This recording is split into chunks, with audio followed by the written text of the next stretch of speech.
Good morning students. Class seventh UP board के बच्चे ध्यान दें। आज हम क्लास सेवन्थ में सिविक्स के चैप्टर नंबर 8 हमारे आसपास के बाज़ार नामक टॉपिक पर परिचर्चा करेंगे। बात करते हैं बाज़ारों के अर्थ की। तो बाज़ार एक ऐसा स्थान होता है जहाँ पर क्रेता और विक्रेता दोनों पाए जाते हैं तथा क्रेताओं और विक्रेताओं के मध्य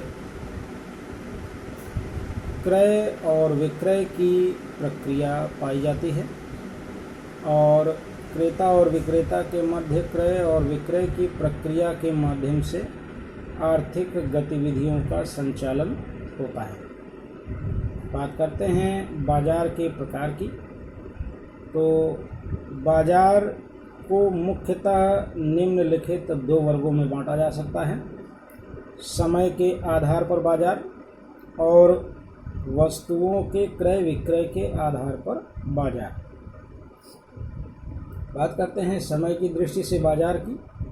तो समय की दृष्टि से बाजार मुख्य रूप से 3 प्रकार के होते हैं: दैनिक बाजार जो कि प्रतिदिन खुलते हैं, साप्ताहिक बाजार जो कि सप्ताह में किसी एक निश्चित दिन पर किसी एक निश्चित स्थान पर सप्ताह के किसी एक निश्चित समय के अनुसार खुलते हैं और वहां पर सप्ताह भर के क्रय और विक्रय की प्रक्रिया संचालित होती है। और तीसरा प्रकार है सर्वकालिक बाजार। यह बाजार हर समय आर्थिक क्रियाओं के संचालन में संलग्न होते हैं। बात करते हैं बाजारों के दूसरे प्रकार की।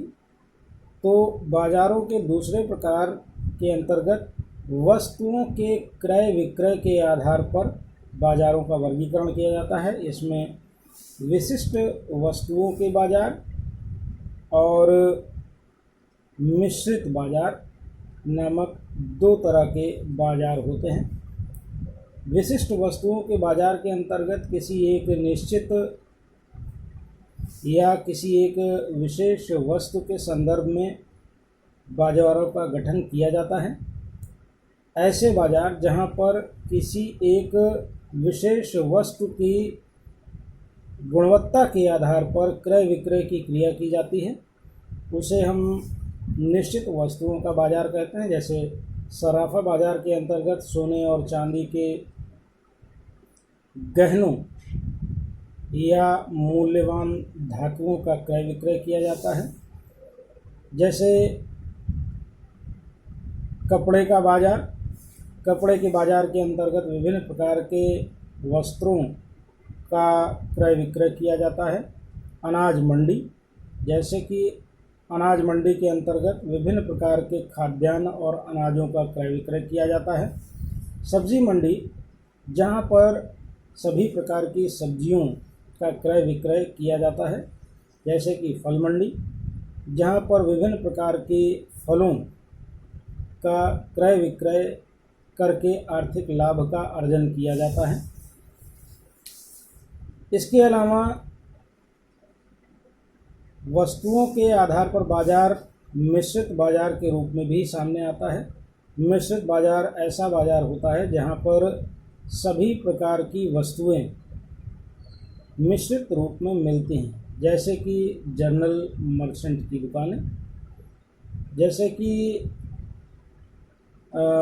सामान्य बाजार जहां पर सभी प्रकार की वस्तुओं की क्रय विक्रय की क्रियाएं संचालित की जाती हैं।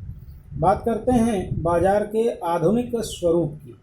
बाजारों का एक आधुनिक स्वरूप शॉपिंग मॉल के रूप में भी सामने आता है। शॉपिंग मॉल ऐसे बाजार होते हैं जो एक निश्चित जगह पर एक निश्चित इमारत के अंदर एक निश्चित घेराबंदी के दायरे के अंदर स्थित होते हैं। यहाँ पर खाने पीने की चीज़ों से लेकर कपड़े, जूते, टेलीविज़न, फ्रिज, तमाम तरह की दुकानें क्रय विक्रय के माध्यम से आर्थिक गतिविधियों का संचालन करती हैं। शॉपिंग मॉल आधुनिक बाजारों की एक नवीन रूपरेखा प्रस्तुत करती है। बात करते हैं बाजार के सबसे प्राचीन स्वरूप की। तो बाजारों का सबसे प्राचीन स्वरूप वस्तु विक्रय प्रणाली या वस्तु विनिमय प्रणाली के आधार पर हमें देखने को मिलता है। वस्तु विनिमय प्रणाली के अंतर्गत वस्तुओं का वस्तुओं के बदले में क्रय और विक्रय किया जाता था। इसके अंतर्गत एक कम ज़रूरी वस्तु को आवश्यक या अति आवश्यक वस्तुओं के बदले में एक दूसरे से बदल लिया जाता था। इस प्रणाली को वस्तु विक्रय प्रणाली कहा जाता था। वस्तु विक्रय प्रणाली में सबसे बड़ा दोष ये था कि इसमें शीघ्र ही नष्ट हो जाने वाली वस्तुओं का क्रय विक्रय कठिन था और ऐसी वस्तुओं का क्रय विक्रय भी कठिन माना जाता था जिनका कि बंटवारा नहीं किया जा सकता।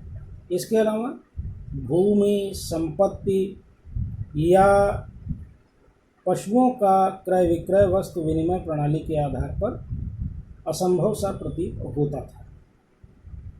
तो इस प्रकार आज हमने बाजारों के संदर्भ में बाजार की अर्थ की व्याख्या और बाजारों के प्रकार की